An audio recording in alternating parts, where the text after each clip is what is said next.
It's time for hoops. Let the marathon begin, huh? Clark, tough three. It's over. The streak extends to 80 for UConn. Siva.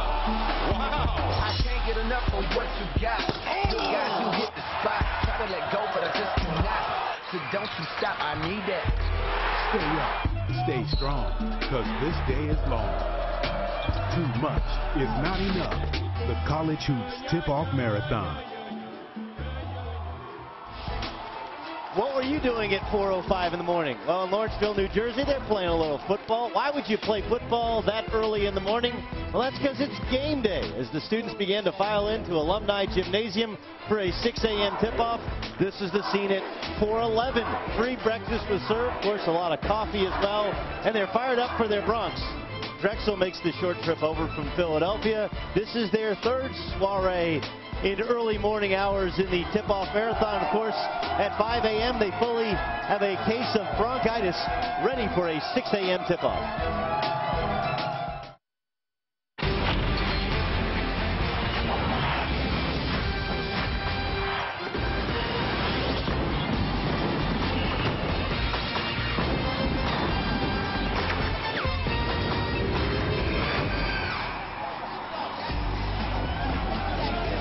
Welcome to ESPN's College Hoops Tip-Off Marathon, presented by Disney Parks. In this morning's game between the Dragons of Drexel and the Bronx of Rider University. It may be early at Alumni Gym, Andy Katz, but it has not to stop the students from getting ready for their home schedule to tip off. And as we discussed, Drexel has played early before, but this looks like a very different season for the Drexel Dragons, who Bruiser Flint has made a living out of being the underdog. Not the case this year. Here's what we have to remember. There were two teams in the Final Four last year from schools outside of the Power Six conferences. Will Drexel be this year's? They're favorite to win the Colonial Athletic Association. VCU got there, and they finished 4th last season. So a lot of the big boys obviously getting a lot of play early in the season, but you have to keep in mind on a day like today, watch some of these teams that are some of the favorites in some of these conferences outside the Power Six. Who knows where Drexel will land come March. And of course, Ryder's already played one of the big boys in college basketball, taking on Pittsburgh and pushing them to the wire Sunday night. All right, well, we go one-on-one at times in studio. How about we go one-on-one on the floor? Give me a one-on-one matchup to watch. Well, for the Drexel Dragons, it is Sammy Givens. He is their double-double machine. Remember, this is the first game of the season for Drexel. They're a little depleted in the backcourt. We'll talk about that, but Givens is going to have to be the big man on campus inside, and he will go against Daniel Stewart of Rider. Rider a little depleted also inside, so a lot more pressure on Stewart. Already had a big game for them, and they lost to Pittsburgh with 18 at the peak. So obviously, certainly for Rider, they're going to rely heavily on Stewart. For Drexel, Givens, we're going to have a nice matchup in the middle. All right, Andy, let's take a look at the Drexel starting lineups as Francis Messenet comes back, the sophomore starting point guard. Who else should we be looking for the Dragons? Well, you're right about Massenat. I mean, clearly he's one of their better guards, and he's going to be counted on heavily, him with Givens. There's no question about that. We're going to talk about this. They're missing Chris Fouch. We'll get to that in a minute. So the main thing, though, for them is keep an eye on Massenat and Sammy Givens. As for Rider, Jeff Jones is a transfer from Virginia. This is one and done, if you will. Jonathan Thompson makes his season debut. He missed the first 2 games because of an NCAA suspension that carried over from last season, an extra benefit. So he missed their postseason game, missed the MAC tournament. And playing in front of his brother Jason, who has his number retired in this very same building. All right, let's take a look at the coaches. Here's Tommy Dempsey, 6th full season at Rider. They've won more games for the past 3 years than at any time in Rider's history, but since they've joined the MAAC, they have yet to make the NCAA tournament. On the other side, Bruiser Flint in his 11th season at Drexel. He's made 3 postseasons, never made the NCAA tournament with the Dragons.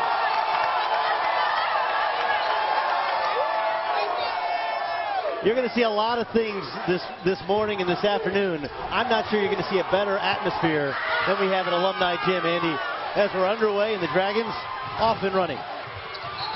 Well, the one thing I can tell you is from the students behind me, the average hour of sleep was 0. Yeah. Most of them barely got any sleep. we only got a couple of hours. Now, as for you mentioned Bruiser Flint. Bruiser Flint is trying to do what no other school outside the state of Virginia and UNC Wilmington have done in the Colonial, and that is win this conference. Derek Thomas at the line for 2. The first foul on Jeff Jones, the UVA transfer.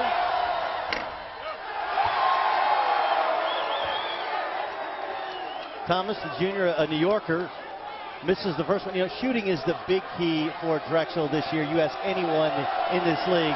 You talked about playing without Fouch.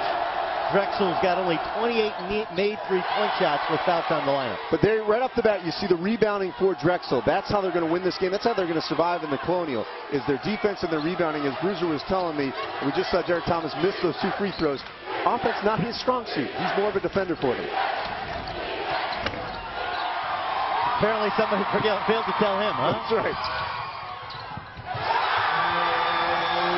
That's exactly what Ryder wants to do. They want to keep pushing the basketball. And Novar Gatson, who's coming off of microfracture surgery, 17 points at Pitt, gets us underway with Ryder in a 2-0 lead.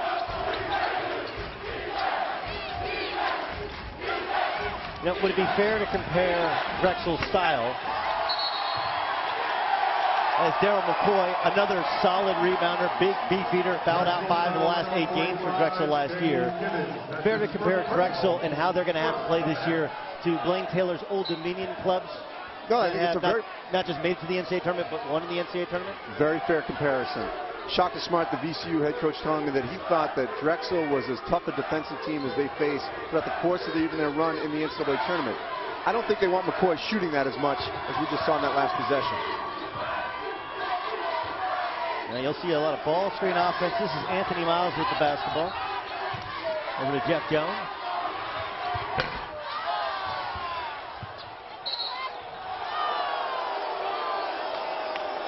As for Ryder, they got off to a real rocky start against Robert Morris in their weekend in Pittsburgh. Tommy Dempsey telling me that they just weren't ready to start the season. They got their feet sort of on stable ground against Pittsburgh, had a nice run with a depleted roster, only playing essentially 6 guys. And they're ready for this game, even though it's at 6 a.m. Been practicing at 5 in the morning the past couple of mornings. There's Damian Lee with a deep 3. Doug, I can already tell you that this is the major difference between Drexel and VCU last year. VCU could make shots. And for Drexel to advance deep into the tournament, they're going to have to get this offense on board. Obviously, I know they're missing Chris Fouch, who's out with an ACL injury on his left knee. They're hoping he'll come back after they go to the Virgin Islands, but they need more perimeter scoring for them to be taken seriously.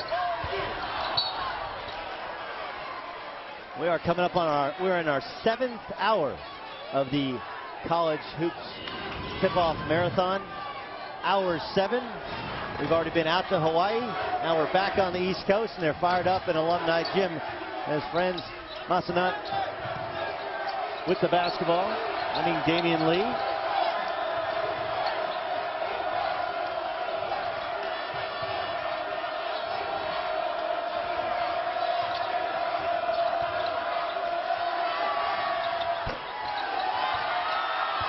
Once again, Drexel trying to get position on the offensive backboard.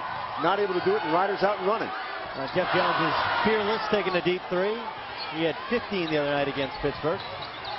And Tommy Dempsey will give them the green light. He told me they want to get up and down against Drexel, make them run. Drexel with their 2nd turnover, yet to make a field goal as well.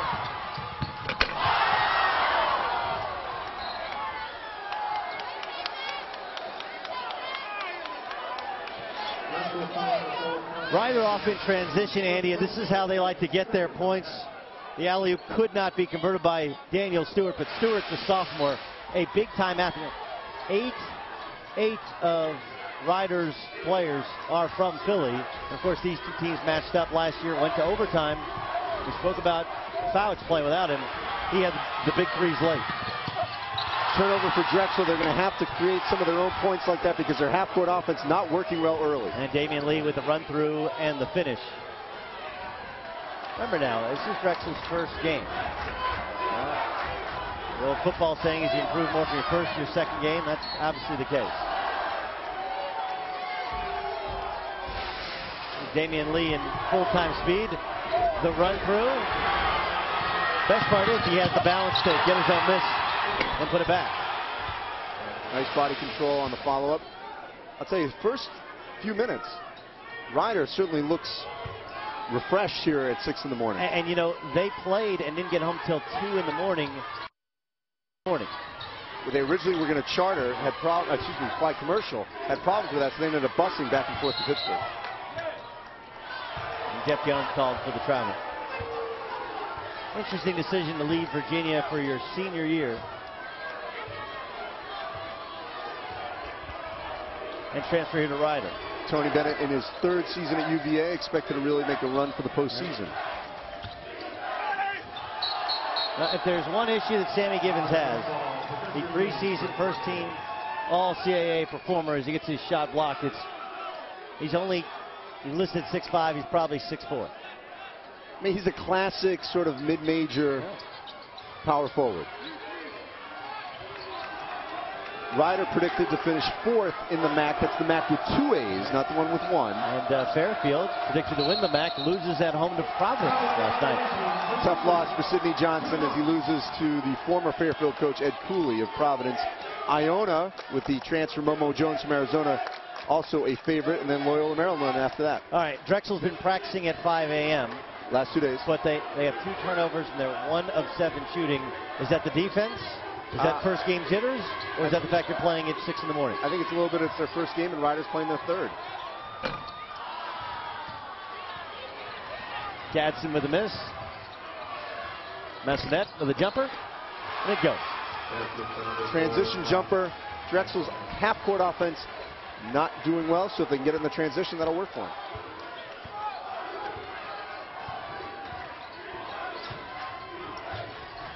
John Thompson with a strong drive to the hoop.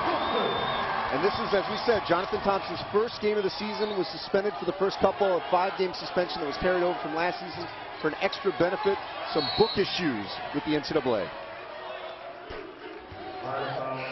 Now, John Thompson's brother Jason, a first-round pick with his number retired, and though John Thompson not the same, the junior leader with the ball in the rack, 4-4 early on. Drexel certainly early in the season without Chris Fouch, who's out with an ACL injury here for the first couple of weeks. As for Rider University, they will lean heavily on Daniel Stewart this afternoon, and maybe a little bit going forward as they need a little bit more play inside. But so far, Doug, we've seen Jonathan Thompson, who's playing in his first game, sort of light it up for the Rider Broncs. He was suspended for the first couple of games this season. An NCAA suspension carried over from last season. So Jonathan Thompson certainly has been the key. All right, let's take a peek at the starting lineups as we're just 4 minutes into today's game. Franz Massanet, the sophomore starting point guard for Drexel, will lead the way. And for Rider, keep an eye on Novar Gatson coming back from microfracture surgery. He could be the key for Rider trying to make their first trip to the NCAA since 1994. And on cue, Novar Gatson with the monster finish.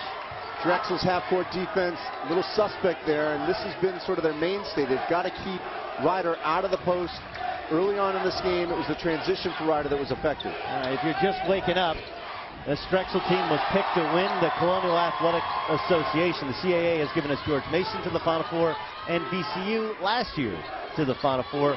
Dragons known as a rebounding club, playing without their best shooter, Chris Fouch.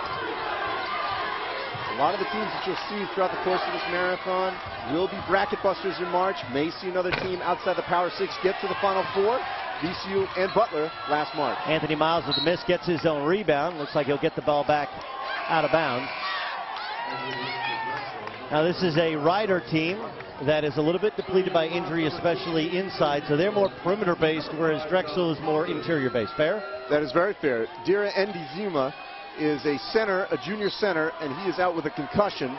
He would obviously be a main player right now. Tommy Pereira is out with a stress fracture. He's a guard. And Junior Fortunat, a freshman big man that really Tommy Dempsey told me he thought he was going to be a key player. Right now, he is not eligible, hasn't been cleared by the NCAA. Here's those injuries. You know, Chris Fouch, the premier shooter for the Drexel Dragons. Without him, they have just 28 made three-point shots on their roster. Tavon Allen, a freshman, expected to play good minutes at the point guard spot, also out injured. Fouch, according to the Drexel staff, has been the best player in practice. He's just not cleared yet. They're hoping after they go to the Virgin Islands that he will be. Damian Lee has not been shy. That is Drexel's offense in a nutshell right there. Throw it up. Throw it up and go get it. That's what Sammy Givens does well. Left-handed, struggles from the free throw line, but a very good rebounder, interior player. Damian Lee with the rebound, gets the ball out to Massenet. Lee has not been shy. Perimeter shooting certainly has been a chore for Drexel here earlier. Bruiser Flint's teams do tend to sort of take on his personality. He's very scrappy. When you watch him throughout the course of this game, he is going to really pace the sideline. He was John Calipari's assistant at UMass, took over that program. They got to the NCAA's a couple of seasons in a row, and then he was sort of run out of UMass and landed well on his feet at Drexel in his hometown of Philadelphia, played at St. Joe's, on the verge of finally potentially getting Drexel to the NCAA tournament. It would be the first time in the CAA that a team not from the state of Virginia and not UNC Wilmington that would get there. And you look at Novar Gatson, pump fake, drive to the middle and gets fouled. Gatson had microfracture surgery at the end of last year. In their first game of the year, they're blown out by Robert Morris. And Tommy Dempsey said he was dragging his leg. Then he blows up and has 17 points against Pitt on Sunday, just a day later. So the senior looks like he's finally regaining his confidence, Andy, in that knee. Yeah, Tommy was telling me that he thinks that he's basically their most complete player. And he has to play well for them to do well. And clearly he started sort of getting his feet level this early in the season. Well, there may be no two polar opposite atmospheres than if you're watching the tip-off marathon. You're coming from my man Kanoa Leahy out on Oahu. Place is half full as Gib Arnold's team gets a blowout for their first win of the season. You come to Alumni Gym, Drexel just down the road. They've brought a couple hundred fans. The place is absolutely packed and buzzing here just after 6 a.m. on the East Coast.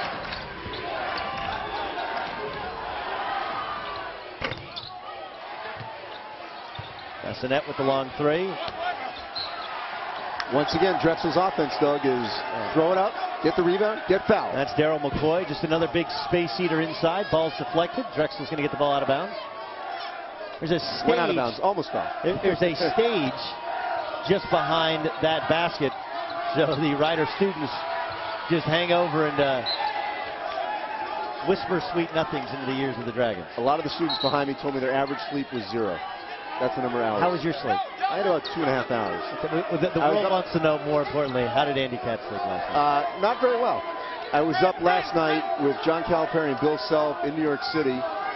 They are coaching against each other tonight in the Champions Classic. They are the nightcap. Kansas against Kentucky. That will follow Duke against Michigan State as Coach K goes for win number 903 to try to become the all-time winningest coach in Division I. And a deep three from Derek Thomas, the junior from New York City, as Drexel finally breaks the seal on the basket. Thomas much more known as a defender, not a shooter, so that's a good omen there for Drexel.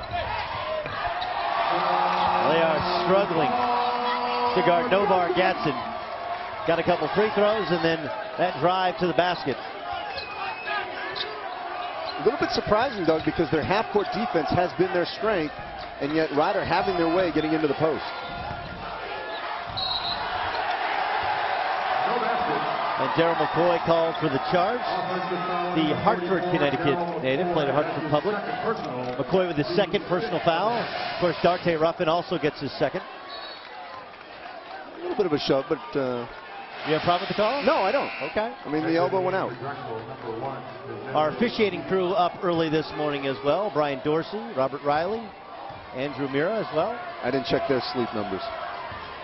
I'm hoping it was more than us. That's just not doing your job. The good folks at the University of Wisconsin, where you went to school, be very unhappy with your journalistic integrity.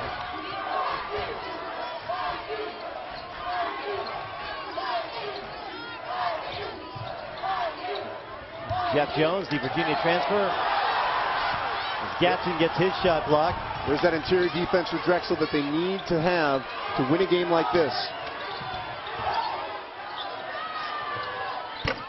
Sembe Abif the freshman who just had the block shot, gets a chance to get a shot. Squeezes it off a little bit.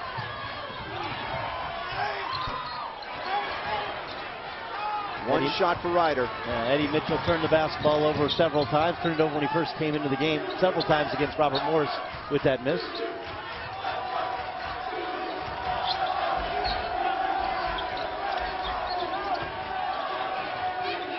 Drexel now finally showing a little bit more patience, trying to get the ball inside to Sammy Gibbons.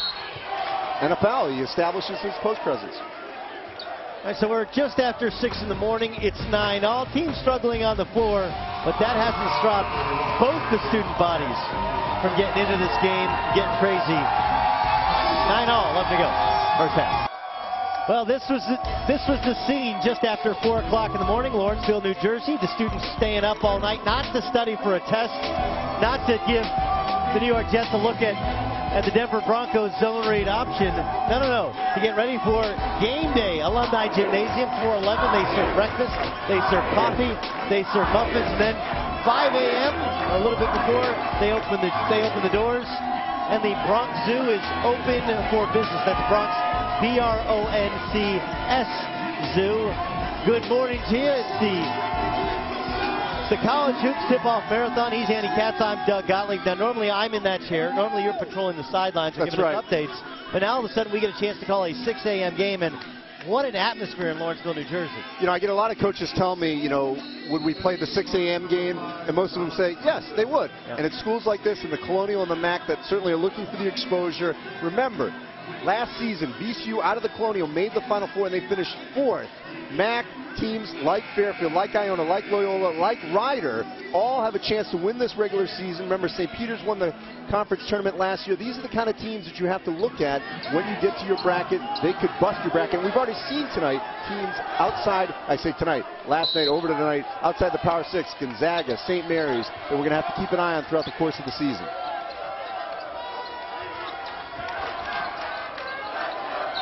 Well, this is, in terms of proximity, a very good rivalry. Last year, these two teams in December went to overtime. Drexel, behind their sharpshooter Chris Fouch, ends up pulling off a late 71-67 victory. And, you know, Philadelphia just 45 minutes down the road where Drexel is located. Illegal screen, offensive foul. Drexel foul number 1, Presembe Aviv. On Aviv. Presembe Aviv, the freshman, he comes in, he blocks a shot, then he misses a jump shot, and then he turns the basketball over again. That's kind of life as a freshman. This is Drexel's first game, as opposed to Ryder, who played Friday night, Robert Morris in Pittsburgh. They get blown out. Then Sunday, game was pushed to 6 because of the Steelers kickoff. And so they didn't get back till 2 a.m., but this is their 3rd game of the season. But the good news is in both those games, they give over 80 points, and at this rate, that's not going to happen. Because Drexel basically cannot score to that level. Two very different philosophies at work in terms of how you get ready for a 6 a.m. game. As Bruiser Flint's been practicing at 5 a.m., Tommy Dempsey, no such plans. That's the half-court defense that Drexel is known for. Shaka Smart, the VCU head coach who coached the Rams to the Final Four last year, telling me that of all the teams that they played in the Colonial throughout the course of the regular season, even in the NCAA tournament, Drexel gave them the most fits defensively. That's the 5th turnover for Ryder already.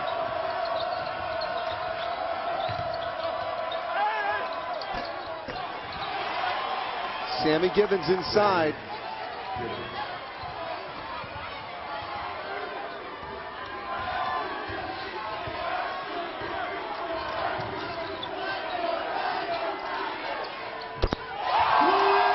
That is Brandon Penn, the senior from Philly. Another pick and pop big man for Ryder. The perimeter shooting is going to have to be sort of the mainstay for this Ryder team because they are depleted inside. Nice move by Aviv. Yeah. Getting body control. His defender falls down and converts. And you can see the difference in the two teams. Whereas Ryder doing their best to score from the perimeter, Drexel doing their best to score from the interior, working the basketball inside. As the freshman, Eddie Mitchell. Mitchell turned the basketball over when he first came in. It's obvious Tommy Dempsey has some faith in him. And Tommy Dempsey saying to me last night that he thinks Mitchell is the point guard of the future, so now giving him a little bit more freedom to create on his own. is generally what happens. Is beautiful feed inside to Sammy Givens as he holds position. Damian Lee, the freshman from Baltimore, played St. Thomas More with the feed. Givens is your traditional sort of power player outside the Power 6 conference. He's undersized, but has great body control and really can work the paint, knows what he's doing inside. The miss from Brandon Penn as Drexel off and running. Messinet over to B, over to Thomas. Damian Lee, the freshman, played the entire game.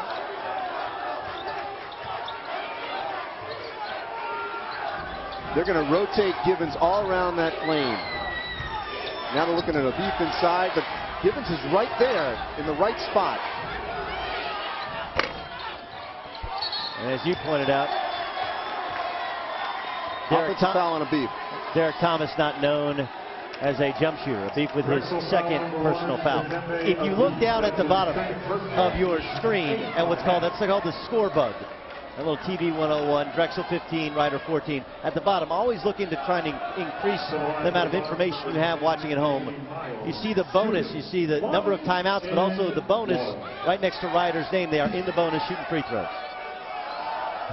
You ever wondered how many free throws, how many more fouls do we need? Are we in the bonus? Is it 1 and 1?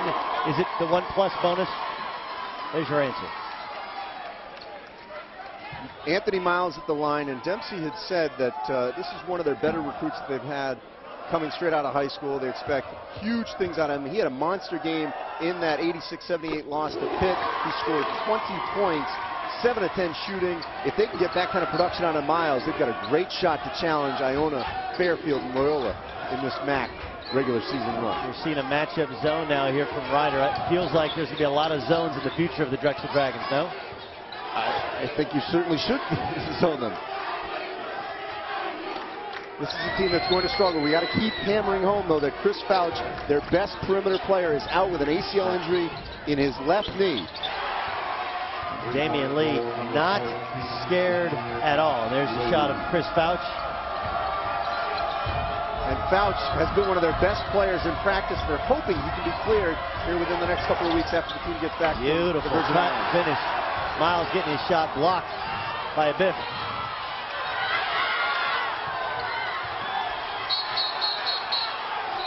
Look at the hustle inside at 6 a.m. This is like a 6 a.m. practice, Doug. I'm sure you had a couple of those in Stillwater. A lot of Philly kids on the floor getting scrappy.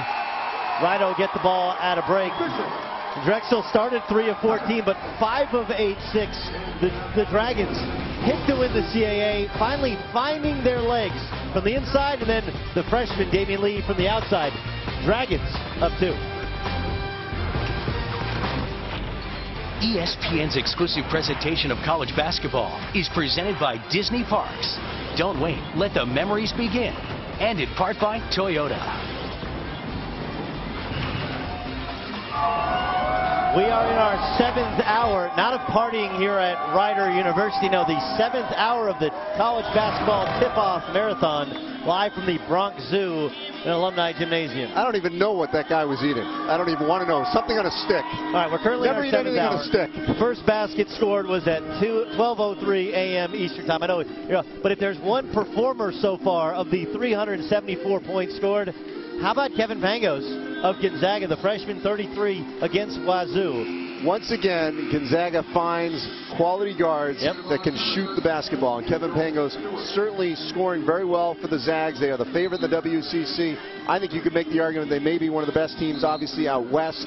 Quality win for Gonzaga over Washington State in a rivalry game. And after that, St. Mary's destroyed Northern Iowa. Northern Iowa going across the country after winning at Old Dominion. Old Dominion, obviously one of the better teams usually in the Colonial, where Drexel's picked to win. So then you had BYU, who lost to Utah State. A very difficult place to play, good rivalry. You believe Gonzaga should be the favorite to win that league? Not should be, are the favorite. And I do think BYU will get their act together. That's a tough, certainly a tough opener to go to Utah State. Little different than against Washington State, who lost their top 3 scorers from last year. I mean, the only schools that go to Utah State are BYU and Utah, because no one else wants to go there. Stu Morrill, phenomenal job in Logan. Boozer Flint has loaded up his team with tremendous rebounders, still playing without Chris Fouch, who's their 3-point specialist. And of course, That's led to their struggles from the field. But look, neither team is led by more than 2. 9 league changes and 5 ties already, more than midway through the first half. And Novar Gatson with yet another jump shot. Andy Gatson has really been able to expose Drexel's big men guarding out in the perimeter. And that's a problem for Drexel. They're much better, obviously, in the half court. Getting them to come further out is a major issue for the Drexel big men. Lee had to come out and help, and he got there late. Tommy Dempsey's done a nice job putting Gatson in a place where he can be effective. You saw the balance on that jump shot. He's far more comfortable outside than he is inside, despite the fact he's the tallest player on the floor right now for Ryder. There's Brandon Penn with the steal. The 6th turnover for Drexel. And I think that was a case of poor inbound execution for your first game of the season. Brandon Penn been very aggressive since he's gotten into the game. Maybe too much so as he goes at a beef for the freshman. One shot there for Ryder. That's exactly what Drexel has to do. But Doug, we got to keep in mind, even though these two teams are like conferences playing against each other, we've already seen in the first weekend quality wins of teams outside the Power 6. Akron wins at Mississippi State. Cleveland State shocked Vanderbilt in Nashville. You're going to see a lot more of that here earlier in the season. The 7th turnover for the Drexel Dragons. 3rd straight turnover. Tonight, the College Hoops Tip-Off Marathon concludes with the inaugural State Farm Champions Classic doubleheader. First at 7 Eastern, it's Mike Krzyzewski. He goes for a record 903rd coaching win when Duke takes on Tom Izzo's Michigan State Spartans. Then at 9 Eastern, it's Kentucky taking on Kansas. The State Farm Champions Classic tonight on ESPN. Coverage begins at 6 Eastern with College Game Day, driven by Home Depot. Now, Andy, after this game, you going to take a nap? No nap. No nap. Just head over to Madison Square Garden? Got to head over to Madison Square Garden, go to those 4 practices throughout the course of the day. I was with Michigan State in San Diego. Phenomenal event at the Carrier Classic for our veterans on 11-11-11 on the USS Carl Vinson. Lost that game to North Carolina. I think they're going to give Duke a lot of problems inside with Brandon Dawson, assuming he is healthy from a knee sprain, with Adrian Payne, and of course Draymond Green, Derek Nix. Their big guys could cause some problems for Duke. Novar Gatson with another bucket. That is his 9th point. Gatson struggled in their first game, but played exceedingly well against Pitt with 17. Ryder goes back into their 2-3, kind of match-up zone. Massanet with a missed jump shot. Ryder off and running again. This is Jason Thompson, who was suspended for the first 2 games of this season, the last 3 of last season. Anthony Miles gives Ryder their biggest lead of the game at 5. Miles had 20 points in that loss to Pittsburgh on Sunday night. And Damian Lee with a quick trigger 3, and back comes Ryder again. Wow, what a pass from Gatson into Penn. Timeout for Bruiser Flint. Not happy with that half-court defense at all. Drexel getting exposed inside. They're depleted. They've got some foul issues at this point with Darryl McCoy with 2. A 9-0 run as Ryder out in transition. Gatson's been dominant, scoring the basketball. And then in transition, finding Anthony Miles for a jump shot. Gatson showing he cannot just score it, also pass it. The Bronx making the zoo happy. Case of bronchitis, you have that, just head on down to Alumni Gym. You want Ryder, Drexel early in the morning and still get to school on time. 25-18, Ryder on a 9-0 run. Their largest lead of the game. In Drexel's last 7 possessions, Andy, they've had 3 turnovers and they're 0 for 4 from the field. Well, you know, they're not looking inside to Sammy Givens. They've basically ignored him the last couple of possessions. They've become a little bit more of a jump shooting team, which is not their strength at all. Yeah, well, you know, I'll slip on my analyst hat and just tell you that was a terrible shot from Damian Lee, the freshman. It's a typical freshman play. You can wear many hats this morning, Doug. You know, first game of the year, you're falling out of the game, you don't take a 3. Now you take the ball inside and you get hammered. Yeah. Apparently this is call your own fouls. Winners coming up.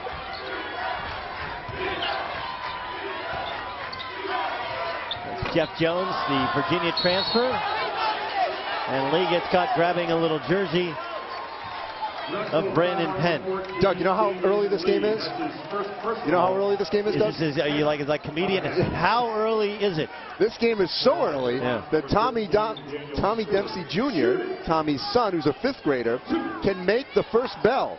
I rode over with them from the hotel. First bell is at 8:50. They'll have no problem making school. And you might ask, why would a team like Ryder stay at a hotel? As Daniel Stewart at the free throw line, the sophomore misses his first.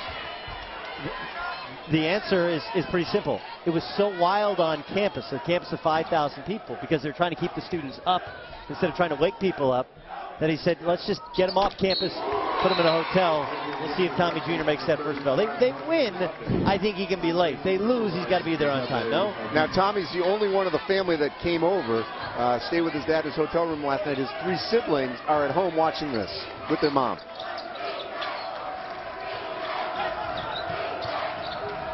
Drexel has not scored in the last 3 minutes and 45 seconds. And Ryder's zone has proved very, very productive for the Bronx defensively.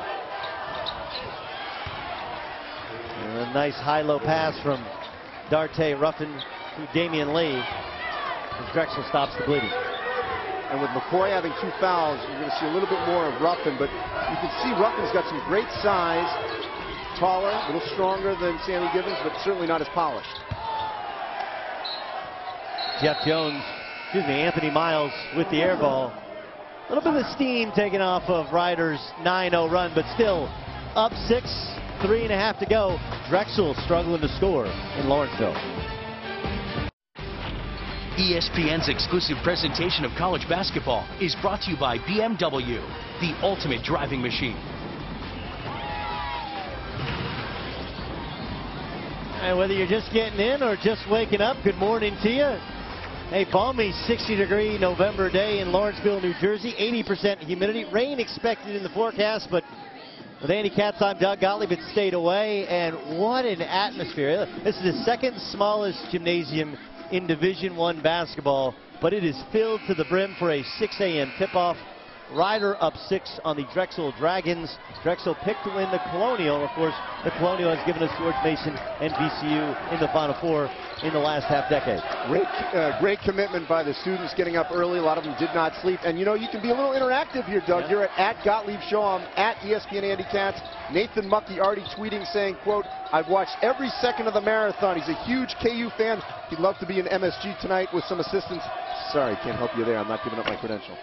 The 3 in the corner from Lee.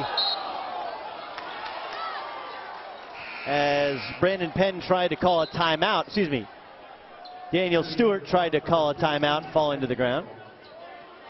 Drexel have the ball. And Stewart could not brace his fall there, just landed squarely on his back. So you can follow College Hoops on Twitter at ESPN_College Hoops. And of course you can like us. Do you like me?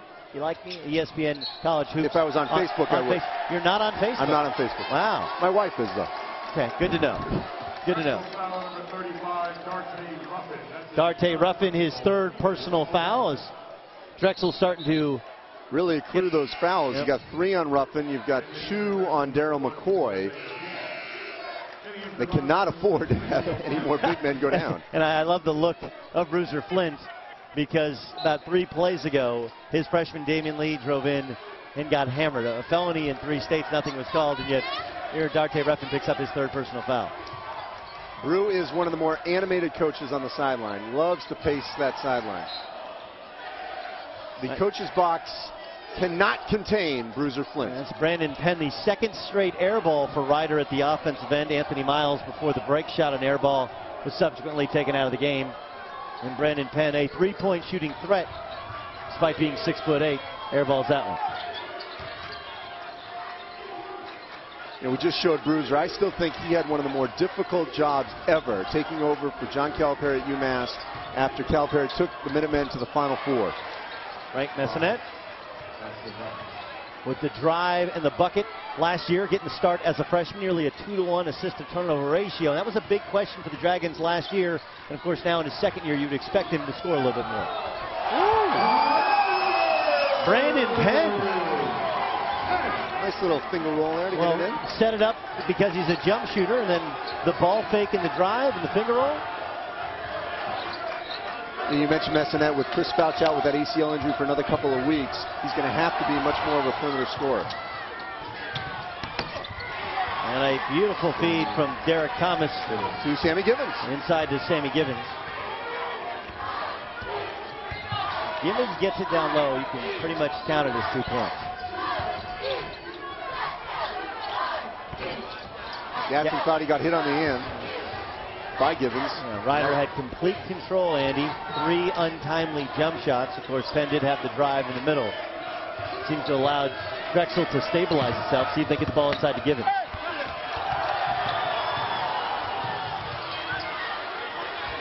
Messinet with almost the exact same feed to Thomas as Thomas did, as Kazembe Abif with the finish.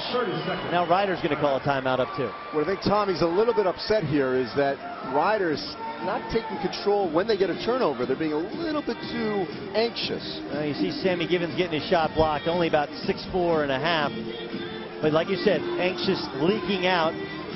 Before they had possession. And Messinet makes him pay, finding Abif for the dunk. Coming up, it's the UPS halftime report with Reese Davis, Hubert Davis, Jay Billis, and Ryder alum Digger Phelps.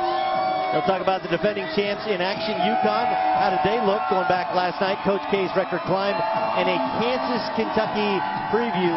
UK, KU, and MSG. A lot of letters. Who do you like? Well, I like Kentucky, and I was with Kentucky head coach John Calipari and Kansas coach Bill Self last night, and the spin was definitely going last night. Kentucky coach John Calipari basically saying, you know, we're not that good, even though they blew up Marist by 50. You know, Bill Self actually was a little bit more positive about his team. And still to come on the marathon, as you see Navarre Gadsden with 9 points. You're going to see Memphis later today taking on Belmont. It's going to be a tough game for them. Took Duke to the wire. Morehead State coming off of last year's NCAA tournament second round appearance. Penn State, West Virginia. Kevin Jones back in the NBA now. There's that Belmont-Memphis game. Baylor, the most talented team in the Big 12 against San Diego State, who made a Sweet 16 run. And Texas, Mike Kabongo making his debut on national TV for the Horns, taking on the Rhode Island Rams. That is the 9th turnover for Drexel. Let me just kind of add in, this is, I think, far and away the best overall recruiting class, you know, that John Calipari has brought in. And Anthony Davis, he looks the part. So you're not buying the spin? No, not at all. Michael Gilchrist Kidd. You got Terrence Jones back at the 3-4. My only question is, you know, we're putting a lot on a very young point guard, especially considering his last 5 have all been first-round draft picks. Bruiser was telling me in the locker room that he's just giving Cal some slack because Chucky Martin's another part of the guys from that family tree, and he blew him out by 50. And Thomas fouled on the jump shot with 7 to go. As you mentioned, Derek Thomas, the junior from New York, not known as a scorer. John Thompson, first game back from suspension, a suspension that carried over 2 years, with an untimely foul. You simply don't foul with 7 seconds to go on a jump shot. But Drexel struggles from the line. But they bury this one. Is that the reverse announcer jinx? Yes. Okay. And then Kansas, it is a season, we know, for the Jayhawks because Tyshawn Taylor has already been suspended. That's the Tyshawn Taylor, Elijah Johnson, 2 very experienced guards. We'll see how the experience plays out against the Kentucky pressure. Great matchup tonight is going to be Thomas Robinson against Anthony Davis inside. Yeah, length against experience and explosiveness. Interesting to see how Thomas Robinson plays now that he's a star. Nice defense by Drexel to prevent Ryder. And Drexel closes on a 10-2 run. And we end where we began the first half. That's the end of the first half. After the break, stay tuned for the UPS halftime report. 28-all in New Jersey. We've had a little bit of everything. We've had an early arriving crowd. We've had deep threes from Ryder. We've had our late run from the Dragons. We've had some spectacular basketball and crowd interaction. Back with the UPS halftime report in a moment.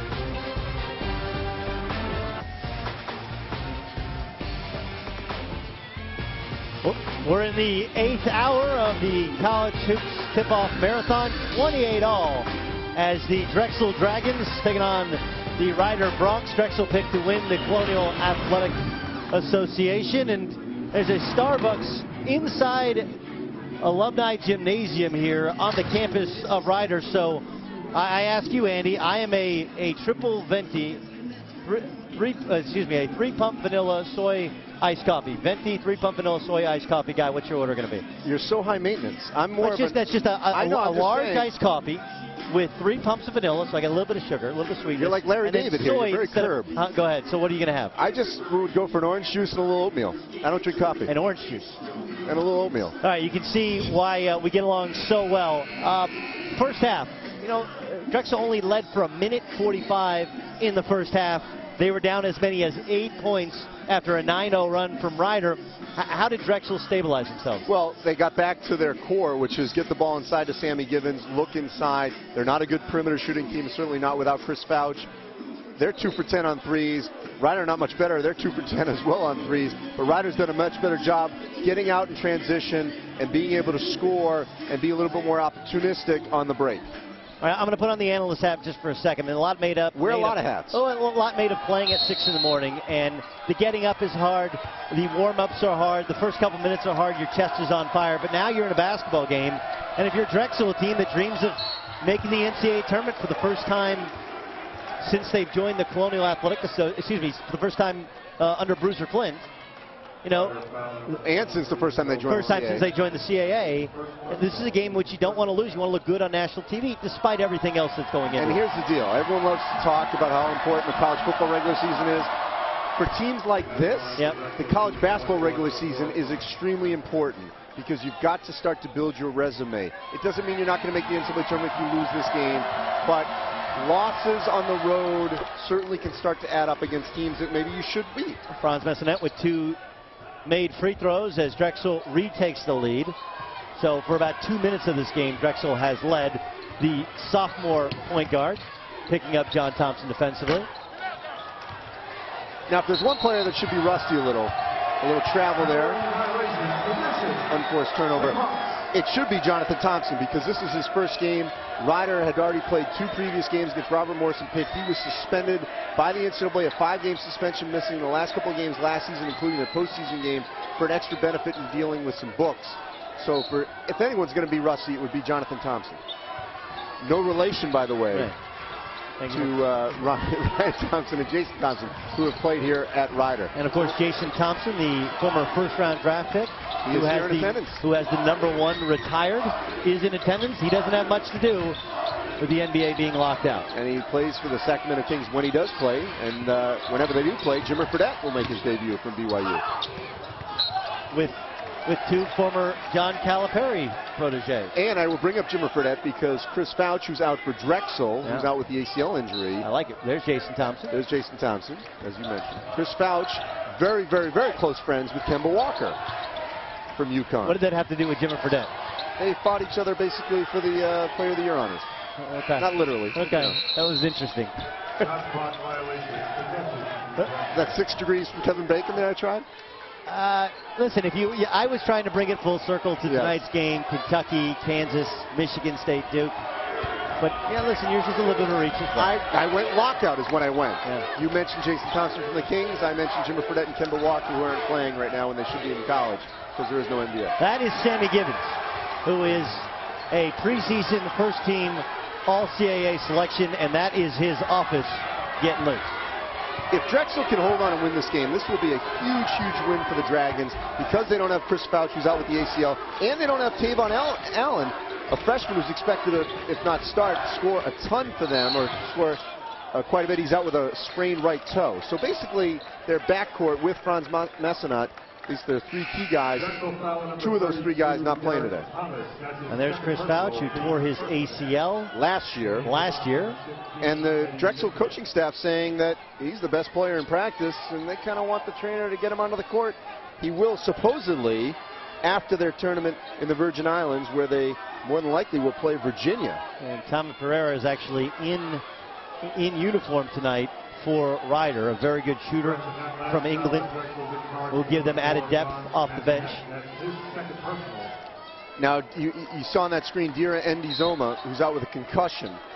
They're expecting him to play against Penn on Thursday. Yeah. Penn, an overtime loss to Temple last night. Zach Rosen, the star senior guard for the Penn Quakers. Penn really should be maybe fourth in the Ivy behind Harvard, Yale, and Princeton. I did not know you were ranking and seeding the Ivy League. Well, we have a very strong Philly audience here because both these schools certainly recruit heavily in Philly. Anthony Miles drives in, draws the foul.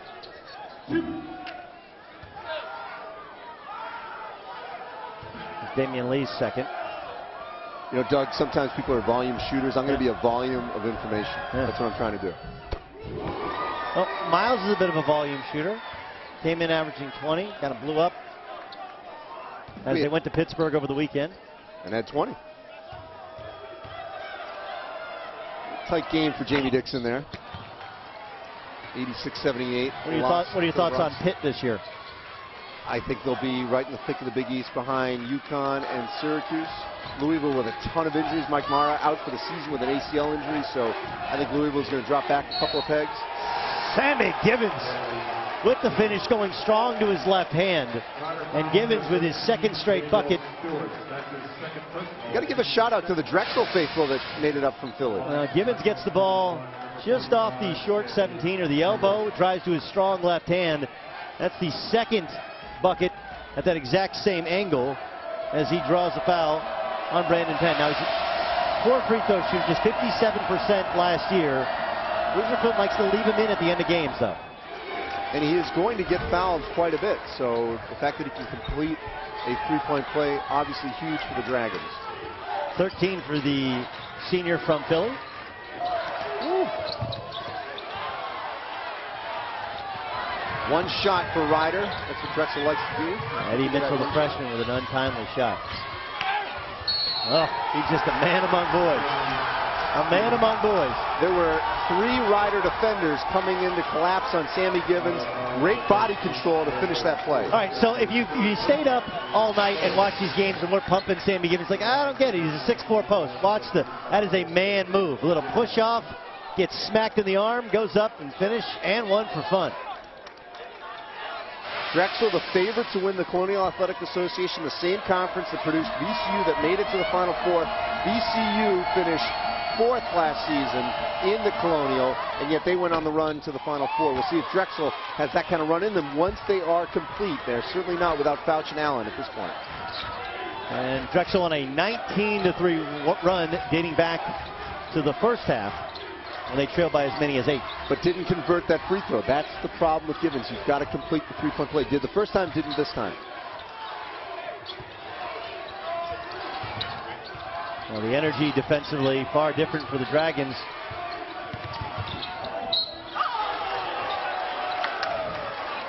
As Daryl McCoy comes over and gets his 3rd personal foul. Well, tonight a full day of college basketball continues with 2 great games on ESPN2. At 6 Eastern, Pat Summitt and Lady Vols open their season by hosting Miami in the State Farm Tip-Off Classic.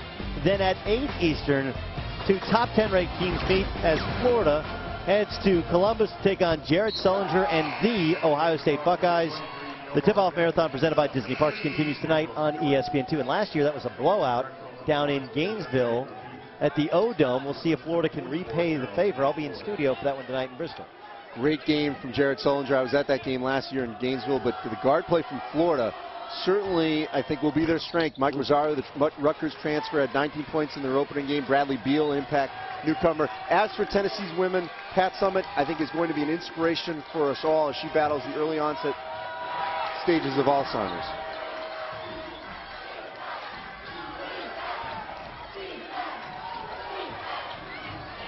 Intrigued to see Patrick Young, how he plays against Jared Sullinger. Sammy Givens back, getting the ball in his office. Loves that left block. Starts wheeling and dealing. As you pointed out, Andy, he's going to be fouled a lot. Now we'll see him back at the free throw line. He's 1 of 2. A 57% free throw shooter. But this is kind of his office, is it not? And watch out. 1. You're going to have 2. So in that instance, there was 2 Ryder players collapsing on him. We've seen 3. as they really try to isolate to try to keep Givens off the backboard, not being effective. Now they're able to prevent him from scoring that time, but they are fouling him. And he converts on that end. All right, when you're a bad free throw shooter, and I have a ton of experience in this. Really? What'd you do? Well, a bad free throw shooter is better than a guy who never shot free throws. A bad free throw shooter, you want to just continue early in the season. Generally, you're just looking for signs that your confidence is not fake, you know? And if I'm Bruiser Flynn, I pull him over and I say, look, you missed 2, but they're online, they're simply short, you know, never up, never in, as Sammy Givens has scored the last 8 points for Drexel.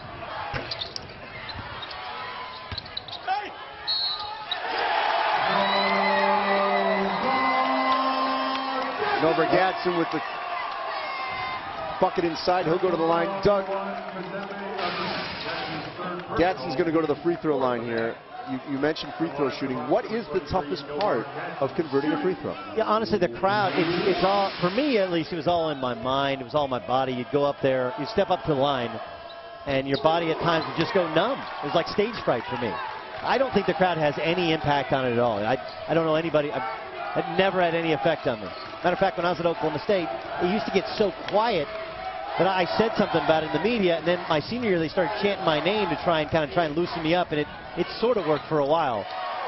As the freshman Damian Lee with a miss from the corner. Ryder back out in transition. Woo! Novar Gadsden. He's a senior on this team. He's going to end up being one of their leading players throughout the course of this season. With the Ryder front court depleted right now, Junior Fortunat, who's out right now. He's not been cleared by the NCAA. They're going to need a lot from Gadsden inside. They're getting it here in this last little stretch.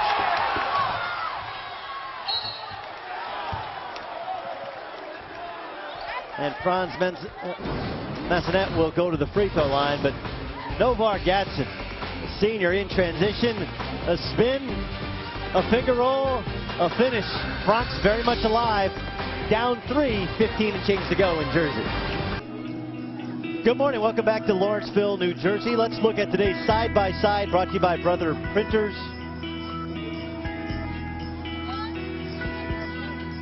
This is Mike Krzyzewski, who tonight is going for career win number 903. That's the 2010 NCAA Championship, his 4th national championship, and that, of course, is Times Square. Side by side, brought to you by Brother Printers. Coach K is chasing history, chasing the man he played for. Yeah, chasing, he's caught Bob Knight. This game will be at Madison Square Garden. It is the first game of the doubleheader at the Champions Classic. Kansas, Kentucky for the second game, Duke against Michigan State. What you just saw on your screen, I don't know if we'll ever see that again, where you've got 2 people competing for the all-time wins total in any sport, and one played for the other. Well, that's interesting. I don't know if we'll ever see that in any major sport in the NCAA. No, I mean, no. We won't. Very unique. Very unique. Franz Massenet, 1 of 2, as Drexel with a 4-point lead. They began shooting just 4 of 17. Drexel is 11 of 19 since. Of course, led by Sammy Givens. Both teams 2 of 11 on threes, so neither one shooting well. And the 9th turnover for Ryder as Brendan Penn throws one in the backcourt.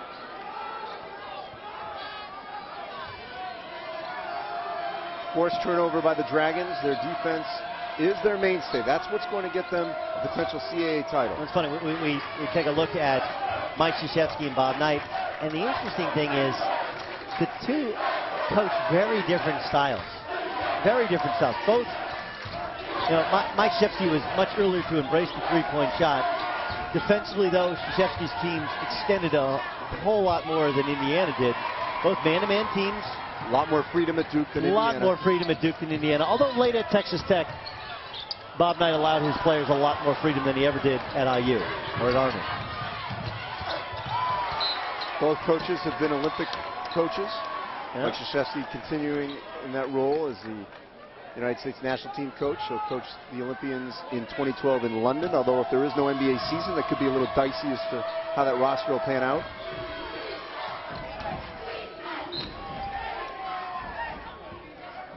It's got to make or break time for Ryder. I know they're only down 4, seemingly kind of falling out of that game as they're matching back up in their 2-3 zone. I would just say, as a former player now covering the game, the one thing with Duke is Franz Messenet, the sophomore, with a finish. He's now scored the last 3 for Drexel, his 9th points of the game.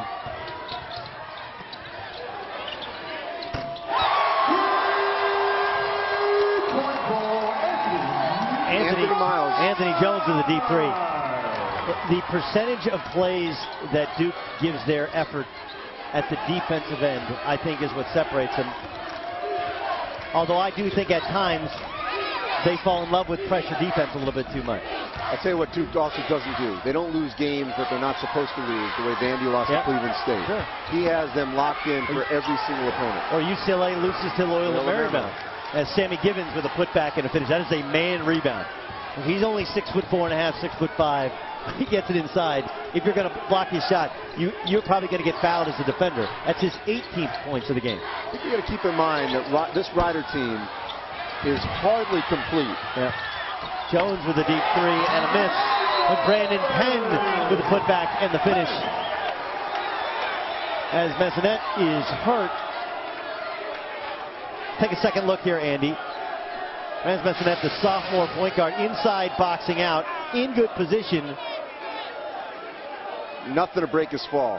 Yeah. I didn't see the elbow bend the wrong way, thankfully. Let's just take a look at his right arm. Well, he landed right on that elbow. Yeah, I just think it's more of a stinger, though, hopefully. Yes. Well, Messenet is recuperating there for a minute. I just want to mention that the 3 players that are not competing right now for Ryder, Junior Fortunat, who's not eligible by the NCAA as a freshman, big physical kid. Tommy Pereira is out with a stress fracture. And Dira Ndizuma is out with a concussion. He's a center. They expect him back against Penn. Let's check back with Ryder in a couple of months when they're complete. They will be in contention for the MAC title. No doubt. Tonight we're going to get a chance to see the Champions Classic, Kentucky, Kansas, Michigan State, Duke. We were just talking about Duke. What about Michigan State? You saw them in person on the aircraft carrier. Love their aggressive nature. I think they've got an identity here. They're going to be back to the old Michigan State, rebounding, hustle plays. They got to shoot better than 2 for 20 than they did on the aircraft carrier. I don't know how much of that was the wind. I think it was a lot more poor shooting. Damian Jones with the miss and Derek Thomas with the putback. As Drexel, without their point guard, extends their lead to 5. In our first chance to see Antoine Younger, a freshman from Simon Gratz in Philly.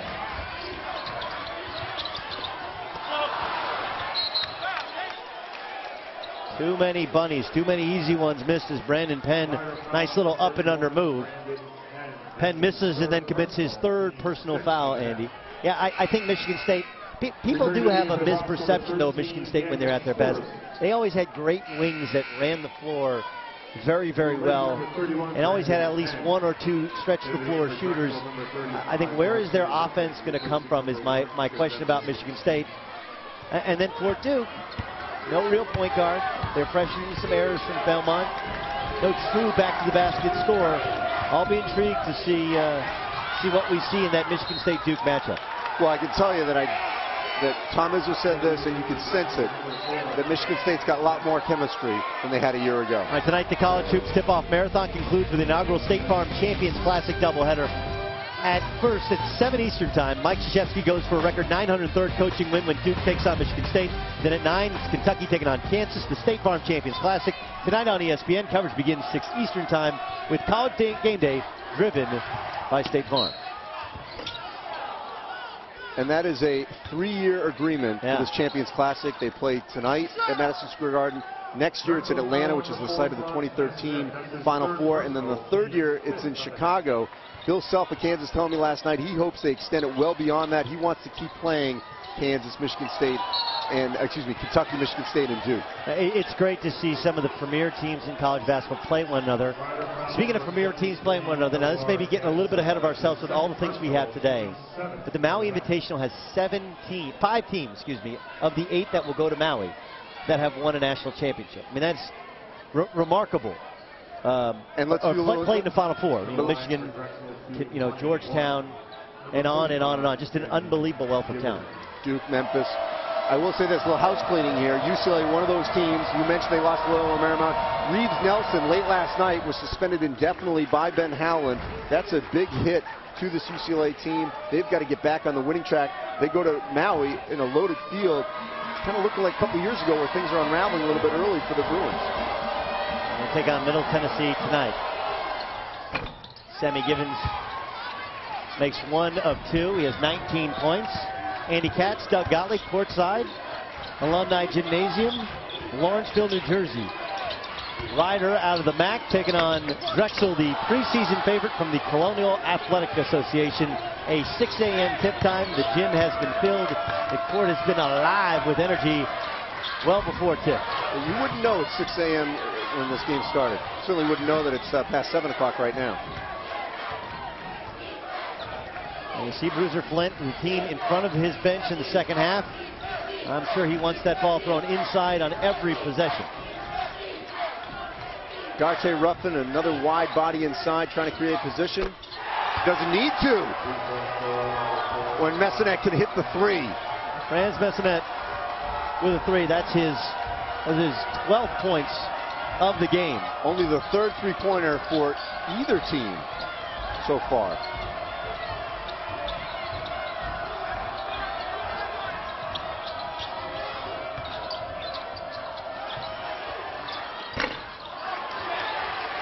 Sammy Givens with the rebound. And Messinet trying to push the basketball up court. As Drexel trying to be the aggressor. Damian Lee. And the bucket counts as Drexel, largest lead of the game, as the freshman gets an and one. All right, when we come back, we'll do more than just basketball this morning, Andy. You see the subways of New York. You don't want to miss what we have for the college basketball fan coming up next. The Dragons up 11.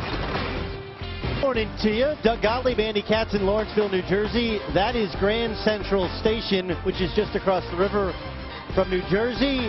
We provide more to you than just basketball analysis. How about a traffic report? The New Jersey Turnpike, we're just off exit 18, a 2-minute delay in car lanes. The GWB, the George Washington Bridge, a 30-minute delay. And in the Lincoln Tunnel, it's a 20-minute delay. In the Holland Tunnel, a 10-minute delay. And this is important for Andy Katz, because this is beautiful Lawrenceville, New Jersey, just after the 7 o'clock hour. A sleepy little town off the Jersey Turnpike, but we are alive and well in hour 8 of the tip-off marathon, as Drexel has extended their lead to 12 points over the last 12 minutes and 10 seconds, Andy. Drexel has outscored Ryder 34-14, just flexing their Colonial Athletic Association muscle. And Drexel gets a turnover there in their favor, so they will have possession again. The reason you mention that is you're on your way up to Bristol. Yes. So you have to. I will not be going to the GWB. I'll be going up to the Tappan Zee. I am heading up shortly after to Madison Square Garden for the Champions Classic doubleheader. But before we even get there, we've got 11 minutes left here, and Ryder's got to make a run if they're going to try to get back in this game, and they've got to have a little bit better half-court possessions than they have the last couple of times down the court. But once again, Drexel dominating the glass, getting second shot opportunities. This is what Drexel does and what they will do in the Colonial Athletic Association. Their 12th offensive rebound of the night. Derek Thomas. I'll tell you a matchup I'd be looking forward to seeing in the Virgin Islands is Mike Scott of Virginia against Sammy Givens of Drexel. How about that? The freshman, Kasembe Abif, with the turnaround jump shot. Abif got some minutes in the first half. That's his 6th point. Long, lengthy. Bruiser telling me he's got tons of energy, just needs to harness it. We're seeing him really come out of his shell a little bit more right now. He should be very comfortable. He played his prep school ball at Lawrenceville. And look at it right now, they're just trying to calm him down. Lee's trying to just get him a little bit focused. It's just, you know, obviously it's a hometown game for him. No, and it's your first college game. It's on national TV. And Abif has his 4th foul. That's very, very normal. Freshmen and transfers, Andy, the more you see him, the more you start to understand your first game. You always get into foul trouble. You're breathing a little too heavy. You're playing a little bit too fast. Abif with some good minutes, though, off the bench. He's been very productive during his time. Now the officials trying to clean some things up. Drexel foul number 45, Sammy Givens. That's his 2nd personal. As Robert Riley calls a foul on Sammy Givens. That's his second personal foul. And if you look down at the bottom of your screen, at the bottom of your screen with the score, that's called the score bug. Well, TV 101, Drexel 54 to Rider 40. And you'll see that both teams are in the bonus. And we've added that little feature this year. And of course, the yellow slashes, if you will, or hyphens, those are timeouts. As you can see, both teams have 4 timeouts. Every year, just adding a little bit something. Now you see the fouls pop up. A beef with 4 for Lee Drexel.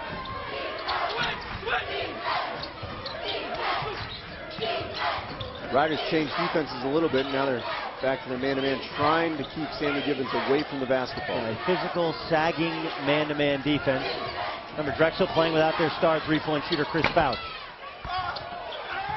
Look at the offensive work by Sammy Givens again. Now, Derek Thomas got the first chance at a putback, and then Givens just beasting guys underneath. Here's Sammy Givens, Andy, working hard. Look, he's in position for the first rebound, waits, times it, goes up, gets another chance at the free throw line.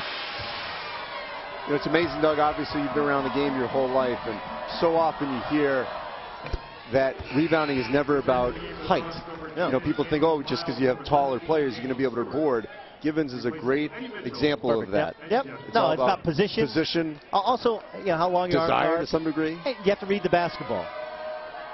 Givens, if you're a CAA fan, you know he struggles from the free throw line. 4 of 7 right now. He has not made 2 in a row. And of course, the reverse announcer jinx. It's worked twice for him. He's got 21-13 in this half. Impressive for Sammy Givens. Not lose his composure, not getting the ball that much in the first half. All right, so last year the CAA gave us VCU, an at-large getting all the way to the Final Four. We saw George Mason lose at home to Isaiah Thomas's FIU team last night. Although actually the game was in Virginia Tech. Okay. Although part of the NIT season tip-off, and that means that FIU will play Virginia Tech later tonight on our air. For the right? To go to Madison Square Garden. Right. Can you believe that? Isaiah Thomas with a chance to coach at Madison Square Garden if they can knock off Virginia Tech. Now, with no Knicks going on, will the Knicks fans cheer him? If it happens. No. No. The Knicks owner may cheer him. I know. I just wanted to give you a response. Still, it'll be interesting to see. He's got a talented club. Of course, George Mason playing without their starting point guard. Right. As Darte Ruffin gets his first bucket of the game, sealing in, getting position. Bruiser said he thought Ruffin should have been freshman of the year last season. Good rebounder off the bench, basically their third big man. He fouled out a little. I fouled out 5 of the last 8 games. But he has surprised them early this season with his scoring ability in practice. That's pretty good defense. Is Daniel Stewart, little up and under. Ryder just hanging around. We haven't heard much from Stewart in a while. Beautiful execution of their offense. Once again on the offensive backboard, Givens got rejected, wasn't able to convert, but there was Darte Ruffin, opportunistic offensive backboard. 22nd chance points for the Dragons as another quick 3. Derek Thomas with the rebound, and Messina pushing the basketball.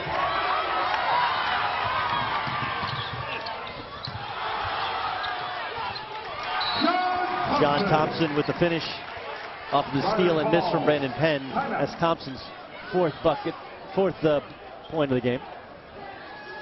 Drexel up 16, 7:48 to go as the preseason favorite in the Colonial has been very impressive. Those are some Drexel students who have made the 45-minute trip over from their campus in Philly for the 6 a.m. start, and they were just chanting, "Where are you going?" to the Rider fans who are leaving early, maybe on their way to class. Well, tonight the College Hoops Tip-Off Marathon concludes with the inaugural State Farm Champions Classic doubleheader at Madison Square Garden. First at 7 Eastern, Coach K, Mike Krzyzewski, goes for a record 903rd coaching win when Duke takes on Michigan State. Then at 9 Eastern, it's Kentucky taking on Kansas. The State Farm Champions Classic tonight on ESPN. Coverage begins at 6 Eastern with College Game Day driven by State Farm. You see the unbelievable coaching resume of Mike Krzyzewski. 4 national titles, 12 National Coach of the Year honors, and of course 11 Final Four appearances, taking on Tom Izzo, who has 6 Final Fours of his own. Don't sell this Michigan State team short. They've got a great shot to win this game. I think they're a little refreshed after their game Friday night against North Carolina. I will be interested to see how Austin Rivers plays. Very explosive freshman, the number 2 rated player last year from the ESPNU.com Top 100. Rivers kind of a combo guard, no true point for Duke. A good, solid, big, talented team. I'm not sure. I don't believe it's an elite team, though, Andy. I'll give you that. I think they're certainly in the top 4 in the Big Ten.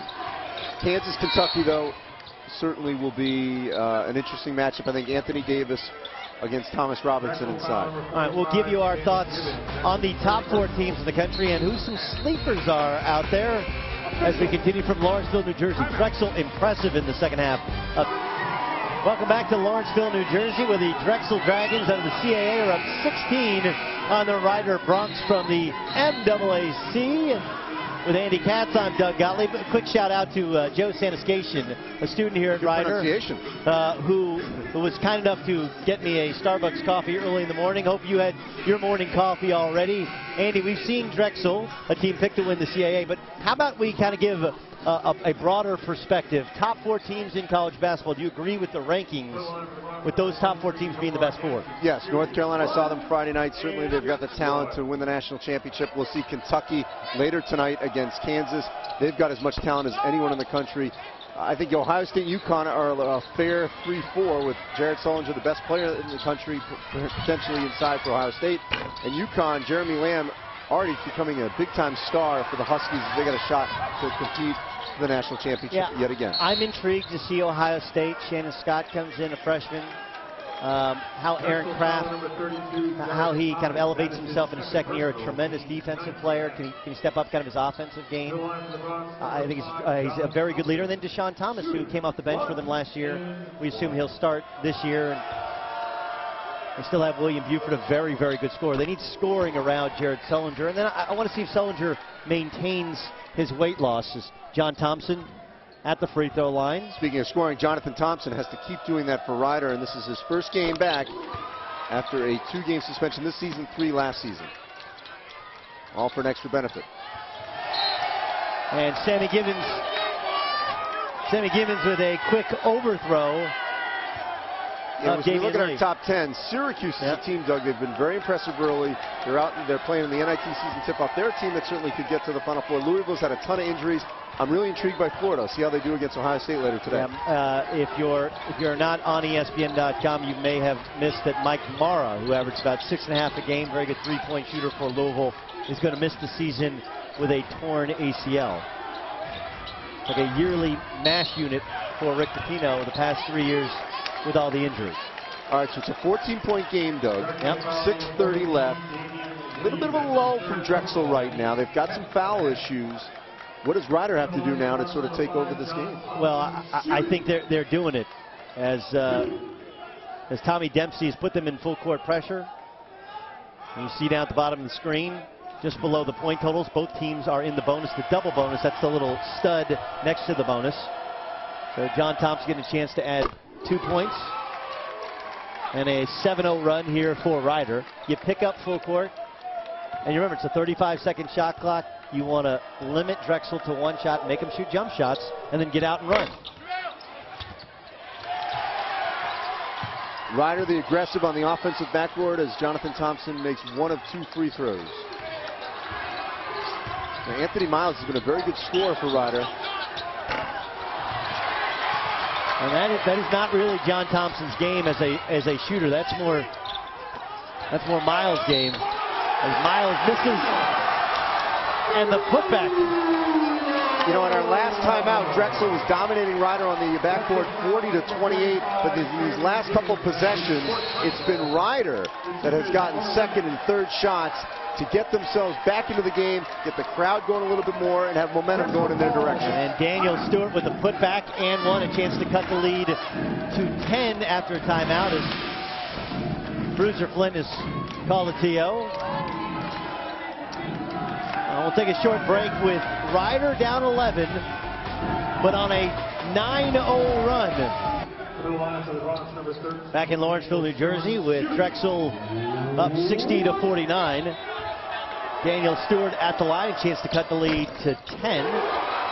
As a 10-0 run has allowed Rider to creep back in the game, and now, Andy, they pick up with some full court pressure on the Drexel Dragons. And this is where not having Savoy Allen and Chris Fouch could be an issue for Drexel, but they do break the press.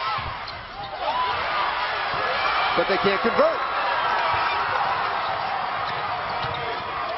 Gatson with the three. In and out for Rider.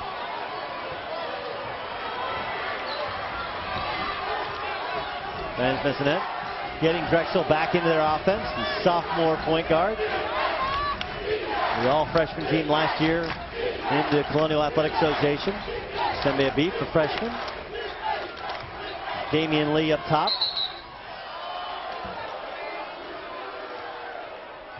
You see Bruiser Flint yelling at Messinette. He needed to get the basketball back. They want to work the ball inside to Darte Ruffin. Yeah, with Givens not on the floor right now, it seemed like Drexel wasn't quite sure who should be holding that post position. We mentioned that Dezembe Abif played his prep school ball at Lawrenceville School just down the street.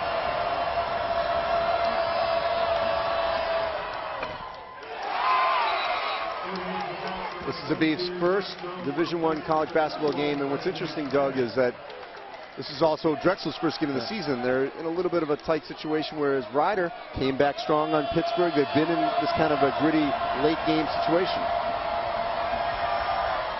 Abif makes one of two. Dragons stabilize themselves with an 11-point lead. Interesting, those of you just waking up and joining us on ESPN2, two very different philosophies. As Rider played on Sunday night, got in Monday morning at 2 a.m. Drexel's been practicing early in the morning. Jeff Jones, the Virginia transfer, with a drive and a bucket, his first points of the game. You know, when you come to a school just for one season, they expect you to have a major impact, and that's what Tommy Dempson is expecting from Jeff Jones.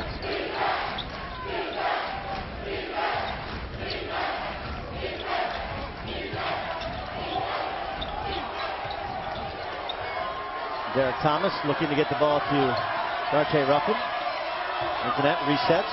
A high ball screen. Shot clock at 4. Nice feed into Ruffin inside. They need other players to develop their post game with Givens not on the floor. The difference in having solid point guard play right there. As Jones forces a miss and Messinette gets the ball.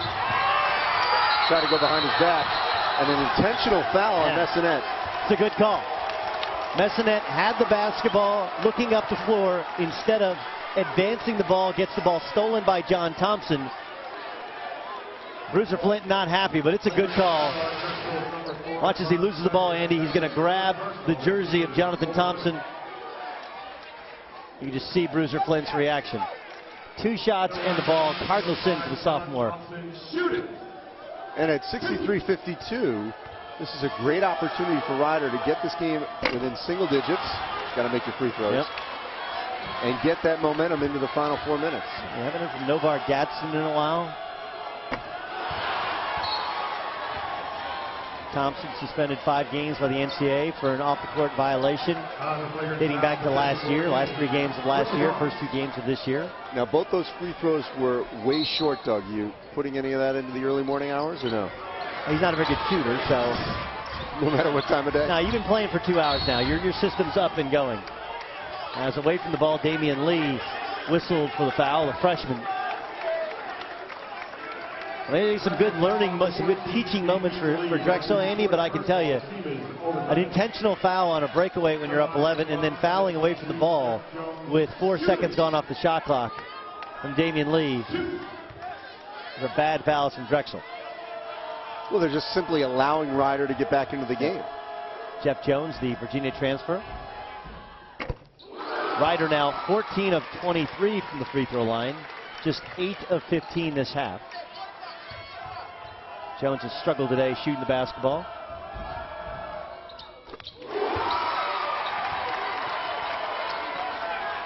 Now a little bit of a pressure from Rider, trying to force another turnover. The Drexel you'll see later in the season will have different guards bringing up the ball. Chris Fouch, Savoy Allen. He'll be sharing it with Massanat. Sammy Givens still sitting with 4 fouls. Of course, a poor free throw shooter as well for Drexel. Ryder gets this lead under 10. Deficit, excuse me. What a drive from Messinet as the sophomore. Another big bucket, re-extending the lead to 11. Making up for that poor decision on the defensive end. I mentioned not seeing Novar Gatson hit a bucket in a while. A quick trigger 3, and Messinet resets the offense. And Ryder didn't need to do that. They've got time to set up, get a little bit more inside, try to drive the basketball, especially with Givens not in there. Huge minutes for Damian Lee, the freshman, as well as Sembia Beach, the freshman. And Franz Messinet, Andy, taking over with his 3rd consecutive field goal for the Dragons. His 16th points of the game.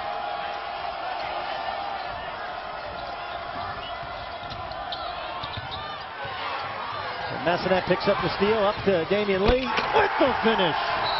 Great look-ahead pass from Messinet to Lee as Drexel reestablished itself with a 15-point lead with 3 minutes left. You can see that the Dragon faithful who made the 45-minute trip over very, very happy. Now, this is what a quality point guard does for you, Andy. Franz Messinet, left-handed, goes in, finishes with the right. Then drives to his right, finishes with his left, and then, as you mentioned, gathers the deflection and the steal and hits ahead to Damian Lee. And the students are leaving in droves because it's hard to have an excuse that you're missing class when your team is down 15. Year of the Dragon is the shirt. Sure you're aware of the Chinese calendar, but apparently at Drexel the Chinese calendar says it's the year of the Dragon. How many 8 a.m. classes did you have? How many what? 8 a.m. classes. When I went to Madison in January, it was very hard to make those early morning classes. Too cold. Foolish scheduling. Tonight, a full day of college basketball continues with 2 great games on ESPN2 at 6 Eastern at Summit. And the Lady Vols open their season by hosting Miami in the State Farm Tip-Off Classic.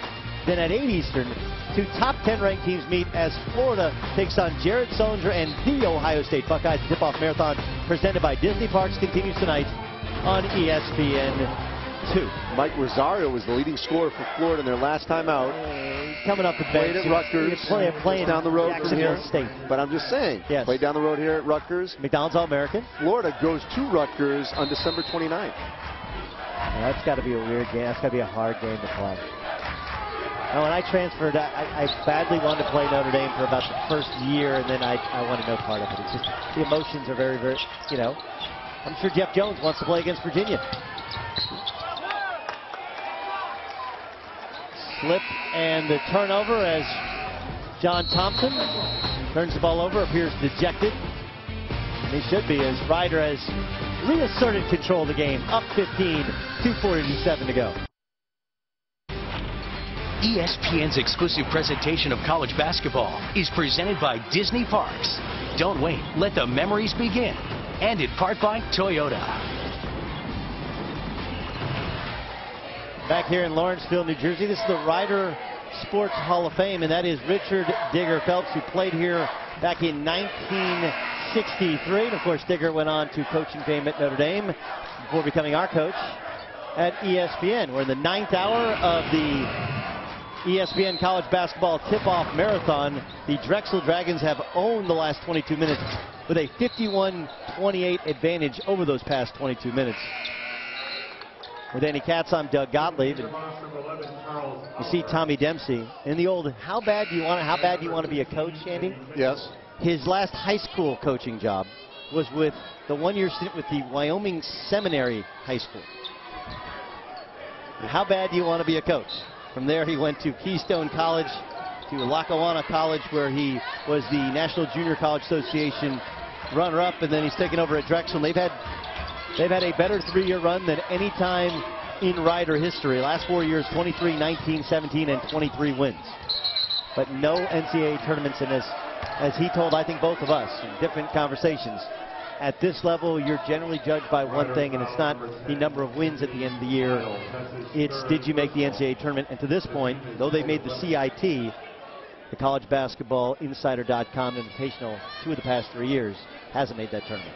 But once this team is complete, I want to stress that when Junior Fortunate is eligible, assuming he gets eligible, he hasn't been cleared by the clearinghouse yet. Once Dira Izuma is healthy, he's got a concussion, and Tommy Pereira is out with a stress fracture, this team will be a factor in the MAC. Fairfield, disappointing loss last night to Providence at home. Iona with Momo Jones, a transfer from Arizona. Michael Glover, Scott Machado. Yeah. You'll see them later this week. I think they could be a factor. Loyola Maryland's got most of their team back under Jimmy Patsos. This is a team that I think will be up in that top 3 or 4. You know, you're throwing a shout out to Digger.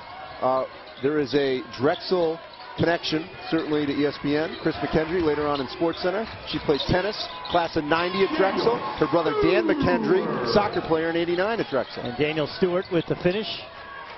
The Ryder continues to pick up full court pressure. Damian Lee handles it.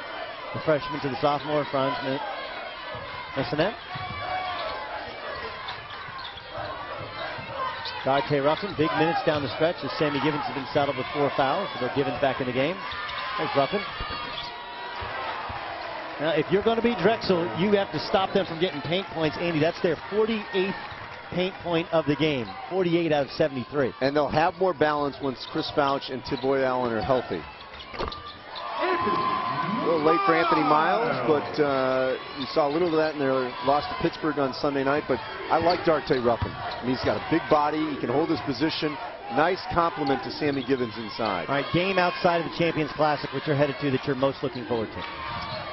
Well, Florida, Ohio State. Belmont, Memphis. I'd like to see Joe Jackson, the sophomore, the king of Memphis is what his tattoo reads. Had a big summer, had a great finish to the year last year, although really up and down freshman year. Want to see how they handle Rick Bird's Belmont team and their full court pressure. Franz Messinet has taken over a career-high 18 points. If you look at our Disney Parks moments of the game, and though the play has been outstanding from the Dragons in the second half on the floor, the moment of the game is the students here, no sleep, a whiteout. The Ryder students lining up around 4:30 in the morning, being rewarded by free coffee, filling up the gym. And how about the Drexel students making the trip over? A huge commitment from the Drexel Dragons. Tommy Dempsey Jr., I think he'll make his 850 first bell at 5th grade. He's going to want to play all of his games at 6 a.m. His 20th point of the game. That's a career high. As Anthony Miles. This is a very impressive road win for Drexel to start their season. They're doing what they're supposed to do. You're the favorite in the Colonial Athletic Association. You should beat a depleted Ryder team even on the road. It's a good start for Drexel. All right, of the mid-majors out there, Drexel picked to win the CAA. Give me another one to keep an eye on this year. Creighton. Creighton out of the Missouri Valley Conference with Doug McDermott and Greg Echenike, Antoine Young. They're a team that I think not only will win the Valley over Wichita State and Indiana State, but I think could get further into the NCAA tournament. Keep an eye on Long Beach State. Casper Ware back. By the way, they play a phenomenal schedule. A ridiculous schedule. They win some of those phenomenal games, it's phenomenal on paper until you have to play them. Although I got a chance to see him around Christmas time in the Diamond Head Classic. They open up with Xavier, so I get a chance to see 2 Holloway against Casper Ware.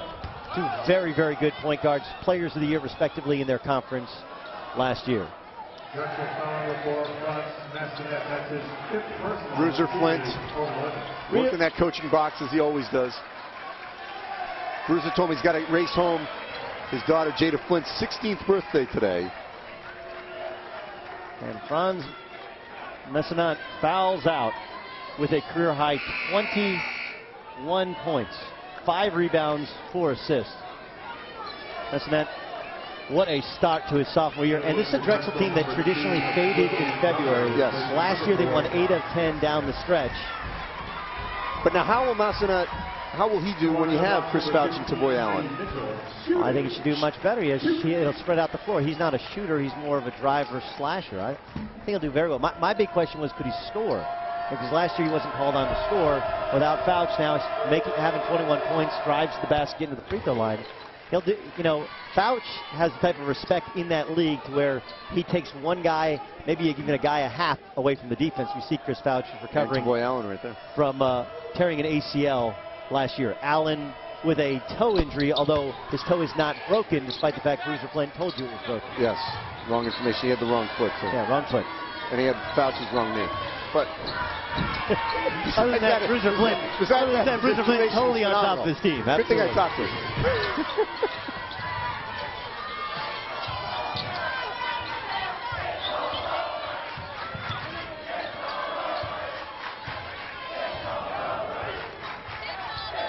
Drexel continues their road play. They're going to go down to the Virgin Islands after this game.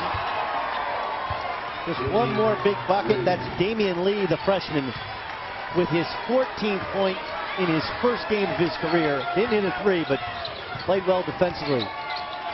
As Drexel smartly is going to pull it out and get a road win to start their year. Ryder falls to 0-3, and Drexel 45 minutes from home for the second consecutive year takes down Ryder this year in stellar fashion, 80-62. Now our final score is Drexel 80, Ryder 62. Coming up next, it's Morehead State taking on the College of Charleston as the College Hoops Tip-Off Marathon continues. This has been a presentation of ESPN, the worldwide leader in sports. Now let's go to our boy John Shambi and Stephen Bardo. Good morning from Lawrenceville.